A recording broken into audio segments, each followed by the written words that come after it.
అబ్బో ఇక్కడ కేజీ చీరలు కొంటే అర కేజీ చీరలు ఫ్రీ అంట. మంగయ్య షాపింగ్ మాల్, కేజీల్లో సేల్, టన్నుల్లో ఆనందం. నమస్తే. ప్రస్తుతం గాంధీ భవన్ దగ్గర ఉన్నాం. గాంధీ భవన్ మెట్ల దగ్గర ఆసిఫాబాద్ జిల్లాకు సంబంధించి ఈ డీసీసీ ప్రస్తుతం ఆత్రం సుగ్నం తీసేయాలి, ఆమె నాన్ లోకల్, మా కార్యకర్తల గోడు వినిపించుకోవట్లేదు అంటూ కూడా ఇక్కడ మొత్తం కూడా కాంగ్రెస్ పార్టీకి సంబంధించినటువంటి కార్యకర్తలందరూ కూడా గాంధీ భవన్ ముందు ధర్నా చేస్తున్న పరిస్థితి కనబడుతుంది.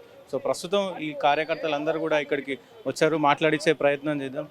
ఏంటి మీ డిమాండ్ ఏంటి? డీసీ నాన్ లోకల్ డీసీసీకు హటావో, కాంగ్రెస్ పార్టీకి బచావో, ఇదే మా నినాదం అన్న. అక్కడ ఆదిలాబాద్ వాసికి డీసీసీ అధ్యక్ష పదవి ఇచ్చిండ్రు. ఆమెకు జిల్లా పైన ఎలాంటి అవగాహన లేదు. ఆమె కొత్తగా ఆమె అనుచరులు అనుకునే వారిని కొత్తగా టీఆర్ఎస్ నుంచి బీజేపీ నుంచి తీసుకొని వచ్చి వాళ్ళకే జిల్లా స్థాయి పదవులు కానీ, మండల స్థాయి పదవులు కానీ, ప్రభుత్వ పదవులు కానీ వాళ్ళకే ఇవ్వడం జరుగుతుంది. కాబట్టి సీనియర్ నాయకులుగా మేము అసంతృప్తికి లోనవుతున్నాం. గత 20-30 ఏళ్ల నుండి మేము ఇక్కడ పనిచేస్తున్నాం కాంగ్రెస్ పార్టీలో. మా డీసీసీ కూడా ఎంపీ ఎన్నికల్లోనే వచ్చింది కాంగ్రెస్ పార్టీలోకి. కానీ మేము 1999 నుంచి కాంగ్రెస్ పార్టీలో పనిచేస్తున్నాం. మళ్ళీ మాది స్పెషల్లీ ట్రైబల్ ఏరియా. అక్కడ ఓన్లీ ఎస్టీ వాళ్ళకే మాత్రము పదవులు ఎక్కువగా ఉంటాయి, ఎంపీటీసీలు కానీ, సర్పంచులు కానీ. బీసీ కానీ, జనరల్ కానీ, ముస్లిమ్స్, అదర్ మైనార్టీ వాళ్ళకు కానీ మనకు ఏదో ప్రోటోకాల్లో ఉండే పదవులు మాత్రమే, ప్రభుత్వ పదవులు మాత్రమే దక్కుతాయి. మేము ప్రత్యక్షంగా ఎన్నికల్లో పాల్గొనలేము అక్కడ. కానీ అటువంటి పదవులల్లో మా డీసీసీ ఏం చేస్తుంది, బీజేపీ నుంచి వచ్చిన వారిని, టీఆర్ఎస్ నుంచి వచ్చిన వారిని తీసుకొని ఆమె డిస్టిక్ బాడీలో కానీ, మండల బాడీలలో కానీ వాళ్ళని నియమిస్తుంది. దానికి తీవ్ర నిరసనగానే మేము డీసీసీని తొలగించి కొత్త డీసీసీని మాకు నియమించాలని కోరుకుంటున్నాం. ఇచ్చినాం, సీతక్క గారికి ఇచ్చినాము. ఇప్పుడే పిసిసి ఉపాధ్యక్షుడి గారికి కూడా ఇవ్వడం జరిగింది. త్వరలో మరి ఇంకా ఏమైనా కార్యకర్తలకు నిజంగా ఎవరైతే బాగుంటుంది, మరి ఆ జిల్లాలో ఎవరున్నారు? మా జిల్లాలో చాలామంది సీనియర్ నాయకులు ఉన్నారన్న. ప్రజెంట్ చేస్తే పాత డీసీసీ విశ్వప్రసాదరావు గారు ఉన్నారు. మళ్ళీ అక్కడి నుంచి తీసుకుంటే కాగజ్ నగర్ నుండి మన ఎమ్మెల్సీ విఠలన్న గారు ఉన్నారు, ఆత్రం సక్కు గారు ఉన్నారు, శ్యామ్ నాయక్ గారు ఉన్నారు. ఇలా మా కుమ్రం భీం సంబంధించిన ఏ వ్యక్తికి ఇచ్చినా మేము సపోర్ట్ చేయడానికి సిద్ధంగా ఉన్నాం.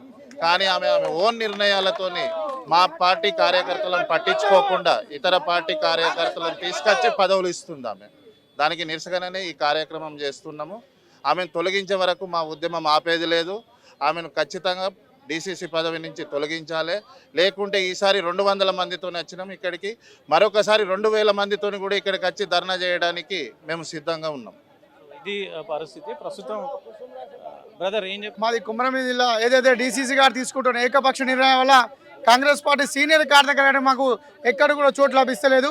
దాని ప్రకారంగా మా డీసీసీ గారిని మార్చినందుకు మా యొక్క కాంగ్రెస్ పార్టీ కుమ్రం జిల్లాలో బతుకుతామని చెప్పేసి మేమందరం కాంగ్రెస్ పార్టీ నాయకులం, కార్యకర్తలం మా సొంత డబ్బులతో ఇక్కడికి వచ్చినామండి. దయచేసి డీసీ గారు తక్షణమే రాజీనామా చేయాలని కోరుకుంటున్నామండి. ఏ విధంగా సపోర్ట్?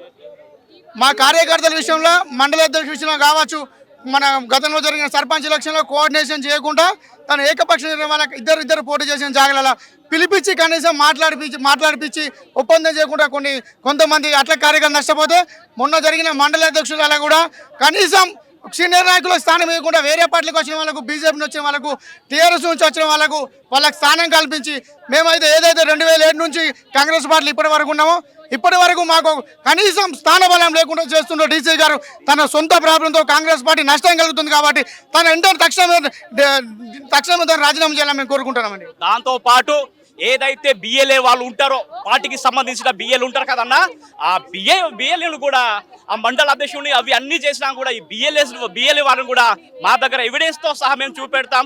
ఈ బీజేపీ బీఆర్ఎస్ వాళ్ళకి ఇస్తున్నారు అంటే ఈమెకి ఇక్కడ ఎలాంటి నాలెడ్జ్ 1% కూడా లేదు మా కాన్స్టిట్యున్సీ, మా జిల్లాలో. కాబట్టి తక్షణమే ఆమెని ఈ జిల్లా అధ్యక్షుల పదవి నుంచి తొలగించి లోకల్ కొత్త వారిని నియమించాలని మేము కోరుకుంటూ, అందుకోసం ఇంతమంది స్వతహాగా మేము ఇంతమంది వచ్చినామండి.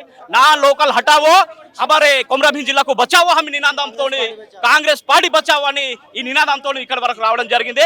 తక్షణమే ఆమెని తొలగించాలని దయచేసి మహేష్ కుమార్ సార్ గారికి, ఇన్ఛార్జ్ మంత్రి గారికి, మా సీఎం రేవంత్ రెడ్డి గారిని మేము కోరడం జరుగుతుంది. ఏఐసీ మల్లికార్జున ఖర్గే గారిని కోరడం జరుగుతుంది. దయచేసి